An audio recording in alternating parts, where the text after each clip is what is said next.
കഴിഞ്ഞ മാസം കാതൽ എന്ന സിനിമയുമായി മമ്മൂട്ടി വന്ന് പ്രേക്ഷകരെ കയ്യിലെടുത്തു. ഇപ്പോൾ നേരുമായിട്ട് മോഹൻലാലും. ഇതൊരു മത്സര ഐറ്റമായിട്ട് ഏറ്റെടുത്ത് നിങ്ങൾ രണ്ടുപേരും ഇങ്ങനെ തുടരുകയാണെങ്കിൽ നല്ല സ്ക്രിപ്റ്റുള്ള നല്ല സിനിമകൾ മലയാളത്തിൽ ലഭിക്കും. ജിത്തു ജോസഫ് സംവിധാനം ചെയ്ത് ശാന്തി മായാദേവിയും സംവിധായകനും ചേർന്ന് തിരക്കഥയൊരുക്കി മോഹൻലാൽ, അനശ്വര രാജൻ, പ്രിയാമണി, ജഗദീഷ്, സിദ്ദിഖ്, ശങ്കർ ഇന്ദുചൂടൻ, ശാന്തി മായാദേവി തുടങ്ങിയവർ അഭിനയിച്ച നേര് എന്ന സിനിമയെക്കുറിച്ചാണ് ഇന്ന് നമ്മൾ സംസാരിക്കുന്നത്.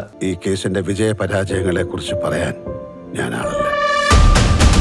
ഇതൊരു കംപ്ലീറ്റ് കോർട്ട് റൂം ഡ്രാമയാണ്. ഒരു 80% അല്ലെങ്കിൽ 85% സിനിമയിൽ കോടതി രംഗങ്ങൾ തന്നെയാണ് ഉള്ളത്. ഒരു കേസിന്റെ പശ്ചാത്തലത്തിൽ കോടതിയിൽ നടക്കുന്ന നടപടിക്രമങ്ങൾ, പ്രതിവാദി ഭാഗങ്ങളുടെ വാദങ്ങൾ, അതിനോടൊപ്പം തന്നെ നല്ല ഡ്രാമയും ചേർത്ത് യഥാർത്ഥ കോടതിയുടെ അറ്റ്മോസ്ഫിയർ സൃഷ്ടിച്ചാണ് തിരക്കഥ ഒരുക്കിയിട്ടുള്ളത്. ഇരയാരാണ്, പ്രതി ആരാണ് എന്നുള്ളതൊക്കെ ആദ്യം തന്നെ മനസ്സിലാക്കി തന്നാണ് കഥ പറഞ്ഞിരിക്കുന്നത്. സോ സസ്പെൻസിനപ്പുറം കേസ് തെളിയിക്കുന്ന ആ ഒരു വിധം, ആ ഒരു രീതിക്കാണ് പടത്തിന് പ്രാധാന്യം കൊടുത്തിട്ടുള്ളത്. പോസിറ്റീവ്സിൽ ആദ്യം പറയേണ്ടത് ഇതിന്റെ സ്ക്രിപ്റ്റ് തന്നെയാണ്.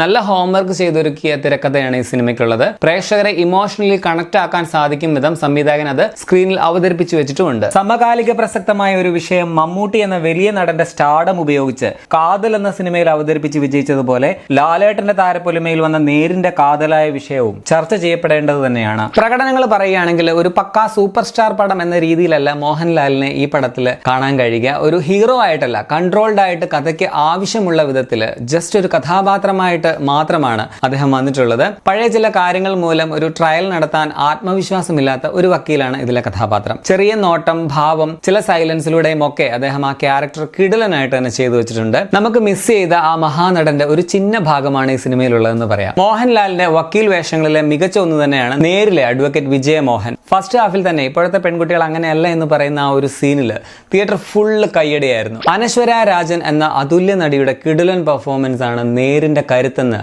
അടിവരയിട്ട് തന്നെ പറയണം. ഗംഭീര പെർഫോമർ ആണെന്ന് തെളിയിക്കാൻ 1-2 സീൻ മാത്രം മതി അനശ്വരയ്ക്ക്. കോർട്ടിലെ ജഗദീഷിന് വേണ്ടി സംസാരിക്കുന്ന സമയത്ത് അവസാനത്തെ ഇമോഷണൽ ആയിട്ടുള്ള കുറച്ച് രംഗങ്ങളിലൊക്കെ ഒരു അഭിനേത്രി എന്ന നിലയിൽ അനശ്വരയുടെ റേഞ്ച് അന്യായമാണെന്ന് പുള്ളിക്കാരി തെളിയിക്കുന്നുണ്ട്. പിന്നെ എടുത്തു പറയേണ്ടത് സിദ്ദിഖിന്റെ അഡ്വക്കേറ്റ് രാജശേഖരൻ എന്ന കഥാപാത്രത്തെയാണ്. ഇജാതി വെറുപ്പിക്കൽ എന്ന് പറഞ്ഞ അമ്മാതിരി ഒരു ക്യാരക്ടർ. ക്ലൈമാക്സിലെ ചില സംഭവങ്ങൾക്ക് ശേഷം അയക്കിട്ട് നല്ലൊരു പണി കൊടുത്തില്ലല്ലോ എന്നൊരു ആ ഒരു വിഷമത്തോടെയാണ് ഞാൻ പടം കണ്ട് ഇറങ്ങിയത്. സീരിയസ് റോൾ ചെയ്യാൻ തുടങ്ങി കഴിഞ്ഞാൽ പിന്നെ ജഗദീഷിനെ പിടിച്ചാൽ കിട്ടാത്ത അവസ്ഥയിലാണ്. ഈ സിനിമയിലൊന്നും ജഗദീഷ് എന്ന നടനെ നമുക്ക് കാണാനേ കഴിയുകയില്ല. ആ ഒരു നിസ്സഹായനായിട്ടുള്ള അച്ഛൻ ക്യാരക്ടർ മാത്രമാണ് പടത്തിലുള്ളത്. അഡ്വക്കേറ്റ് ശാന്തി ദേവിയുടെ സ്ക്രിപ്റ്റ് റൈറ്റിംഗ് എടുത്തു പറയണം. ഒരു വക്കീലായതുകൊണ്ട് തന്നെ കോർട്ട് പ്രൊസീജിയേഴ്സ് ഒക്കെ പുള്ളിക്കാരിക്ക് അറിയാം. കൂടാതെ വളരെ നന്നായിട്ട് റിസർച്ച് ചെയ്ത് തന്നെയാണ് സംവിധായകനൊപ്പം ശാന്തി തിരക്കഥ എഴുതിയിരിക്കുന്നത്. സാധാരണ കോടതി വ്യവഹാരം സിനിമയിലൊക്കെ കാണിക്കുമ്പോൾ വളരെ മെലോ ഡ്രാമ കൂട്ടി ഓവറാക്കി ചളവാക്കാറാണ് പതിവ്. പക്ഷേ നേരിൽ കൃത്യമായിട്ടുള്ള കോടതി പ്രൊസീജിയേഴ്സ് തന്നെയാണ് കാണിച്ചിട്ടുള്ളത്. പുള്ളിക്കാരിൽ നിന്നും ഇനിയും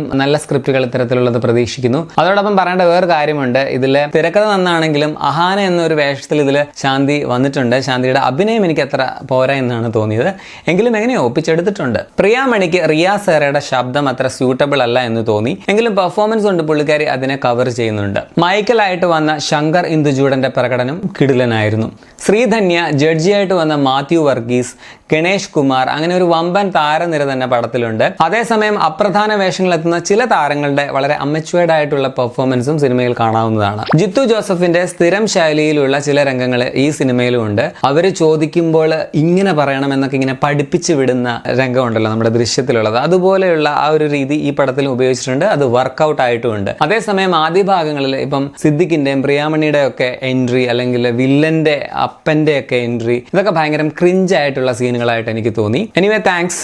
ചായക്കട സീനൊന്നുമില്ല കേട്ടോ, ഭാഗ്യം. വിഷ്ണു ശ്യാമിന്റെ മ്യൂസിക്കും പടത്തിന് വളരെ ഗുണം ചെയ്തിട്ടുണ്ട്. ഒരു പാട്ടുണ്ടായിരുന്നത് വളരെ ടച്ചിങ് ആയിട്ട് തന്നെയാണ് എനിക്ക് തോന്നിയിട്ടുള്ളത്. VS വിനായകയാണ് സിനിമയുടെ എഡിറ്റിംഗ് നിർവഹിച്ചിരിക്കുന്നത്. അതുപോലെ സതീഷ് കുറുപ്പിന്റേതാണ് ഛായാഗ്രഹണം. ജിത്തു ജോസഫിന്റെ ആ ഒരു സ്ഥിരം പരിപാടിയാണ് ആദ്യത്തെ 10-15 മിനിറ്റ് വളരെ ഡ്രമാറ്റിക് ആയിട്ട് കൊണ്ടുപോയിട്ട് പിന്നെ പുള്ളി സ്ക്രിപ്റ്റ് വെച്ച് ഒരു കുതിച്ചു ചാട്ടം അല്ലെങ്കിൽ ഒരു പറക്കലുണ്ട്. ആ രീതി തന്നെയാണ് ഈ സിനിമയിലും അവലംബിച്ചിരിക്കുന്നത്. ഇതിലും അത് നന്നായിട്ട് വർക്കൗട്ട് ആയിട്ടുണ്ട്. മോഹൻലാൽ വന്നു കഴിഞ്ഞ കഥയിലേക്ക് അങ്ങോട്ട് ഇറങ്ങിച്ചെന്ന് കഴിഞ്ഞാൽ പിന്നെ പടം ഭയങ്കര ഫാസ്റ്റ് ആയിട്ട് പോകുന്ന, പിടിച്ചിരുത്തുന്ന ഒരു കോർട്ട് റൂം ഡ്രാമ ത്രില്ലർ ആണെന്ന് പറയാം. ഒരു മോഹൻലാൽ പടം എന്നതിനേക്കാൾ ഇത് മോഹൻലാൽ ഭാഗമായിട്ടുള്ള ഒരു നല്ല സിനിമ എന്നാണ് നേരിനെ കുറിച്ച് എനിക്ക് പറയാനുള്ളത്. ആകെ മൊത്തം ടോട്ടലിൽ ഒട്ടും മുഷിപ്പിക്കാത്ത 2.5 മണിക്കൂർ എങ്ങനെ പോകുന്നു എന്ന് പോലും മനസ്സിലാകാത്ത രീതിയിൽ നല്ല രസമായിട്ട് പറഞ്ഞിരിക്കുന്ന ഒരു സിനിമയാണ് നേര്. എന്റെ പേഴ്സണൽ അഭിപ്രായത്തിൽ ഇതൊരു മസ്റ്റ് വാച്ച് സിനിമ തന്നെയാണെന്ന് ഞാൻ പറയും. ധൈര്യമായിട്ട് നിങ്ങൾക്ക് ഈ ക്രിസ്മസ് കാലത്ത് ഫാമിലിയോടൊപ്പം ഫ്രണ്ട്സിനോടൊപ്പം ഒക്കെ കാണാൻ പറ്റുന്ന ഒരു സിനിമയാണ്. നിങ്ങളെ ഒട്ടും നിരാശരാക്കില്ല.